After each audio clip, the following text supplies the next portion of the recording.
معاشی مشکلات سے تنگ آ کر ابو شہر منتقل ہو گئے تھے۔ میری پیدائش شہر میں ہی ہوئی۔ شہر میں رہنے کے باوجود ہمارے گھر کا ماحول بہت سخت تھا۔ میری دو بہنیں اسکول ہی نہ گئی تھیں۔ مجھے بچپن سے پڑھنے کا شوق تھا اور میں نے ضد کر کے اور رو کر اسکول میں داخلہ لے لیا۔ ہمارے خاندان میں لڑکیوں کو پڑھانے کا رواج نہ تھا۔ شہر میں رہ کر بھی ہمارے رسم و رواج میں کوئی تبدیلی نہ آئی تھی۔ میں بھائیوں کے ساتھ اسکول جاتی، بہنیں مجھے اداس نظروں کے ساتھ اسکول جاتا دیکھتی۔ 5ویں کلاس کے بعد میں نے نقاب کرنا شروع کر دیا تھا۔ میٹرک کلاس میں میری نمایاں پوزیشن آئی۔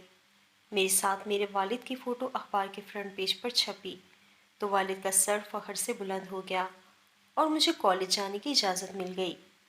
میری بہنوں کی شادی ہو چکی تھی۔ کالج سے گھر آ کر امی کا ہاتھ بٹاتی، پڑھائی کا وقت نہیں ملتا۔ پھر رات کے وقت میں چھت پر بیٹھ کر پڑھتی۔ اماں فجر کے وقت اٹھتی تھیں، نماز پڑھ کر ابو کو ناشتہ دیتی تھیں۔ اس لیے میں کمرے کی لائٹ آن نہیں کرتی بلکہ چھت پر چلی جاتی۔ ایک رات ہمارے پڑوس کی چھت سے چھوٹا سا پتھر میرے پاس آ کر گرا جو ایک کاغذ میں لپٹا ہوا تھا۔ میں نے کاغذ سیدھا کیا۔ کاغذ پر اظہار محبت لکھا ہوا تھا۔ میں سمجھ گئی۔ میٹرک سے ہی ہمارے محلے کا ایک لڑکا زریاب اسکول سے ہی میرے پیچھے آتا تھا، پر میں اسے ہمیشہ نظر انداز کرتی۔ جب میں نے کالج جانا شروع کیا تو ہر روز وہ اپنی بائک پر میری وین کے پیچھے آتا۔ میں نے اس کا خط پڑھا جس میں اس نے میرے حسن کی تعریف کرتے ہوئے نقاب میں میری آنکھوں کی تعریف کی اور مجھ سے شادی کی خواہش ظاہر کی تھی۔ میں نے خط جلدی سے پھاڑ کر پھینک دیا۔ گھر میں کسی کو بتا نہیں سکتی تھی۔ زریاب کے گھر والے کھاتے پیتے لوگ تھے۔ ان کا اسلحہ کا کاروبار تھا اور ان کا اٹھنا بیٹھنا بھی بدماش قسم کے لوگوں میں سے تھا۔ ہم ان سے دور ہی رہتے تھے۔ میں جب کالج کے لیے نکلتی، وہ گلی کی نکڑ پر اپنی بائک پر کھڑا ہوتا، اس کی طرف دیکھے بغیر نکل جاتی۔ اسے پتہ تھا میرے گھر والے بہت سخت ہیں، اس لیے اس نے مجھ سے کبھی بات کرنے کی کوشش نہ کی تھی۔ میری نظر میں اس کی بالکل اہمیت نہ تھی۔ ایک دن وہ میرے کالج کے گیٹ کے پاس آ گیا۔ میں جیسے ہی گیٹ سے باہر نکلی، وہ بھی میرے پاس آ کر بولا، ارم میں جانتا ہوں تمہارے گھر والے بہت سخت ہیں، لیکن میں تم سے سچا پیار کرتا ہوں۔ یہ بات محلے میں بھی کر سکتا تھا، لیکن مجھے تمہاری عزت عزیز ہے۔ مجھے تم سے بات کرنی ہے۔ میرے ساتھ کیفے چلو، بیٹھ کر بات کرتے ہیں۔ میں تیزی سے وین کے پاس آ گئی۔ اس پر نگاہ پڑی تو وہ مجھ پر غصہ بھری نگاہ ڈال کر چلا گیا۔ اس دن مجھ سے نہ گھر کا کام صحیح سے ہوا اور نہ پڑھائی ہوئی۔ 2 دن تک میں کالج بھی نہیں گئی۔ میری امی میری اس تبدیلی پر حیران تھی۔ زریاب کا پیچھا کرنا ہر وقت یہی ڈر لگا رہتا۔ والد تک اگر یہ بات پہنچ گئی، وہ میری پڑھائی چھڑوا کر میری شادی کرا دیں گے۔ اب میں نے چھت پر پڑھنا چھوڑ دیا۔ 2 دن کالج بھی نہ گئی۔ چھٹیوں کے بعد کالج گئی، زریاب میرے پیچھے نہ آیا۔ میں نے سکھ کا سانس لیا۔ کچھ دن آرام سے گزرے تھے۔ ایک رات اچانک بارش کا موسم ہو گیا۔ امی نے مجھے چھت سے کپڑے اتارنے کا کہا۔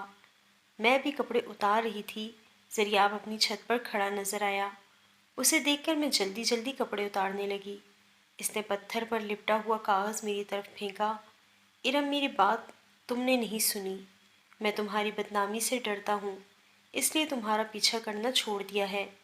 مجھ سے ایک بار مل لو، میں تم سے محبت کرتا ہوں، تمہاری رضامندی سے نکاح کرنا چاہتا ہوں۔ 2 دن ہے تمہارے پاس سوچنے کے لیے، کب اور کہاں ملنا ہے یہ میں تمہیں بتاؤں گا۔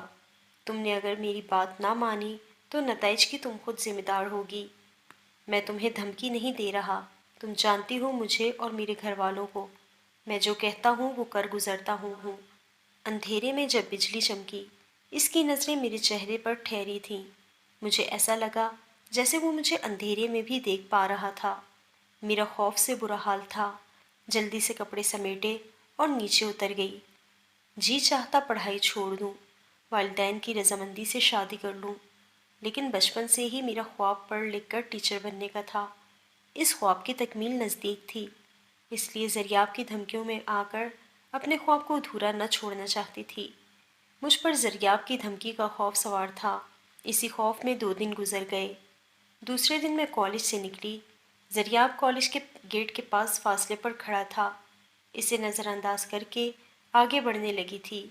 اس نے پیچھے سے آ کر میرا ہاتھ پکڑ لیا۔ پہلی بار اس نے میرا ہاتھ پکڑا تھا اور مجھے کسی نے سر راہ روکا تھا۔ میں خوف سے لرز کر رہ گئی۔ اس نے مجھ سے کہا، ارم بائک پر بیٹھو، سامنے ہوٹل پر بیٹھ کر بات کرتے ہیں۔ میں نے اس سے کہا، مجھے تمہارے ساتھ کہیں نہیں جانا، اور اپنا ہاتھ چھڑانے کی کوشش کی لیکن ہاتھ نہ چھڑا سکی۔ چلو بیٹھو پیچھے، ایک بار پھر اس نے مجھ سے کہا۔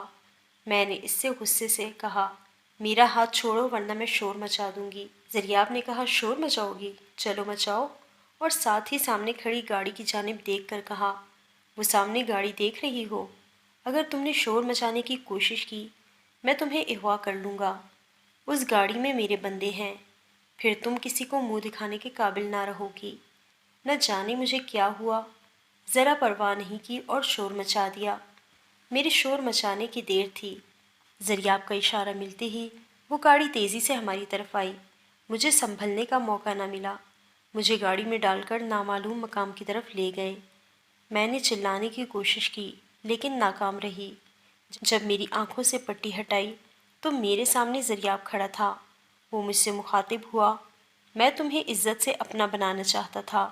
میں جانتا ہوں تمہارے والدین خاندان سے باہر تمہاری شادی نہیں کریں گے، اس لیے میں تم سے بات کرنا چاہ رہا تھا۔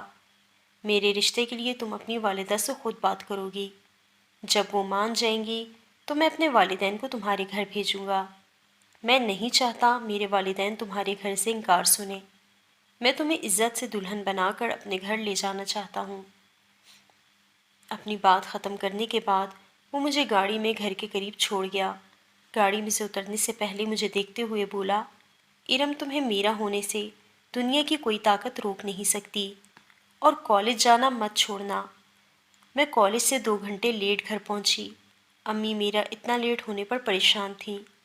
مجھ پر نظر پڑتے ہی ان کے چہرے پر اطمینان آ گیا اور بولی، اتنی دیر کس وجہ سے ہو گئی؟ میں نے ان سے جھوٹ بولا، کالج میں ایک دوست کی طبیعت خراب تھی، سب لڑکیاں اسے دیکھنے گئی تھیں، لیکن میری ماں میری پریشانی کو محسوس کر رہی تھی۔ انہوں نے مجھ سے پوچھ ہی لیا۔ میں امی کو اتنا ہی بتا سکی، امتحانات نزدیک ہیں۔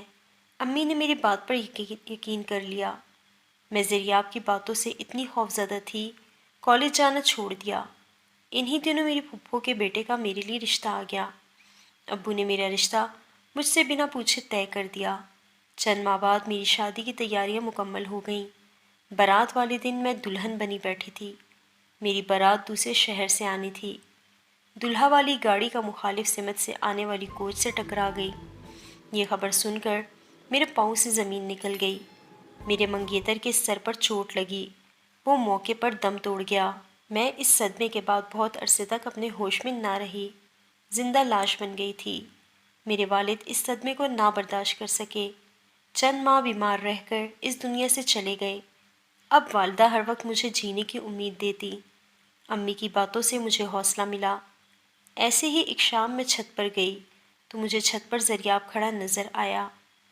جیسے ہی میری نظر اس سے ملی، وہ میری اداس صورت دیکھ کر پریشان کھڑا تھا۔ میں جتنی دیر بھی چھت پر رہی، وہ مجھے دیوانوں کی طرح دیکھتا رہا۔ مجھے زریاب میں کوئی دلچسپی نہ تھی، لیکن پہلی بار اس کی اداس صورت میری آنکھوں کے آگے سے نہ ہٹ رہی تھی۔ میں نے کبھی اسے اتنا اداس نہ دیکھا تھا۔ ایک دن ہمارے پڑوس سے ایک لڑکی آئی۔ اس نے اپنا تعارف زریاب کی بہن کی حیثیت سے کروایا۔ وہ میری زندگی کے اس حادثے پر بہت دکھی تھی۔ بہت دیر تک مجھ سے اپنائیت بھری باتیں کرنے کے بعد اس نے زریاب کے بارے میں بتایا۔ وہ تمہیں دل و جان سے چاہتا ہے، اور جانے سے پہلے امی کو مختصراً بتا دیا، اپنے بھائی کے لیے ہم ارم کا رشتہ مانگنا چاہتے ہیں۔ اگر آپ اجازت دیں تو ہم باقاعدہ رشتہ لے کر آئیں گے۔ امی نے کچھ دن میں سوچ کر جواب دینے کا کہہ دیا۔ امی نے بھائیوں سے بات کی، انہوں نے اس رشتے کی حامی بھر لی۔ وہ بہت خوش تھے اس طرح کا رشتہ آنے پر۔ میرے منگیتر کے ساتھ جو سانحہ پیش آیا تھا، اس کے بعد مجھے رشتہ دار اچھی نظروں سے نہ دیکھتے تھے، جیسے اس سانحے کی ذمہ دار میں تھی۔ گھر والوں کی رضامندی کے بعد میرا دل زریاب کی طرف مائل ہو چکا تھا۔ اگلے دن میں تیار ہو کر چھت پر گئی۔ آج وہ چھت پر نہ تھا۔ پہلی بار آج میں زریاب کی وجہ سے چھت پر گئی تھی اور وہ چھت پر نہ تھا۔ میں اس کے انتظار میں ارد گرد کے نظاروں کو دیکھنے لگی۔ زریاب کی محبت کا احساس مجھے واپس زندگی کی طرف لوٹانے لگا۔ انہی خیالوں میں گم تھی، زریاب مجھے اپنی چھت پر کھڑا نظر آیا۔ وہ میری طرف دیکھ رہا تھا۔ اس کی آنکھوں میں آج بھی اداسی تھی، اور اس اداسی کی وجہ میں تھی۔ میں زریاب کو اب مزید اداس نہیں کرنا چاہتی تھی۔ میں اس کو دیکھتے ہوئے نیچے آ گئی، کاغذ پر کچھ لکھ کر واپس اوپر آ گئی۔ زریاب کی آنکھیں میری چھت پر تھیں۔ وہ میرے واپس آنے پر چونک گیا۔ میں نے کاغذ پتھر میں لپیٹ کر زریاب کی جانب پھینک دیا۔ کاغذ پر لکھی تحریر پڑھ کر زریاب کی آنکھوں میں ایسی چمک تھی جیسے سارے جہاں کی خوشیاں اس کو مل گئی ہوں۔ میں نے کاغذ پر تحریر کیا تھا، آپ میرے علاوہ کسی کے نہیں ہو سکتے۔ وہ مجھے اور میں اسے دیکھتی رہی۔ کئی لمحوں کے توقف کے بعد میں اسے مسکراتے ہوئے دیکھ کر نیچے آ گئی۔ وہ شخص جس کی طرف میں دیکھنا گوارا نہ کرتی تھی، وہ مجھے زندگی کی طرف واپس لے آیا تھا۔ زریاب کے گھر والوں نے میرے لیے رشتہ مانگا۔ چند دنوں کے اندر ہی میری شادی ہو گئی۔ زریاب سے مجھے ہر وہ سکھ ملا جس کی ہر لڑکی تمنا کرتی ہے۔ وہ آج بھی مجھ سے اس بات کا شکوہ کرتے ہیں، تم اگر میری بات اس وقت مان لیتی، تمہاری زندگی میں اتنے دکھ نہ آتے۔ میں نے اللہ سے تمہیں اتنے خلوص اور یقین کے ساتھ مانگا تھا، تم کسی اور کی کیسے ہو سکتی تھی؟ آج میں سوچتی ہوں زریاب کی محبت مجھ سے سچی تھی، لیکن اس کے اظہار کا طریقہ غلط تھا۔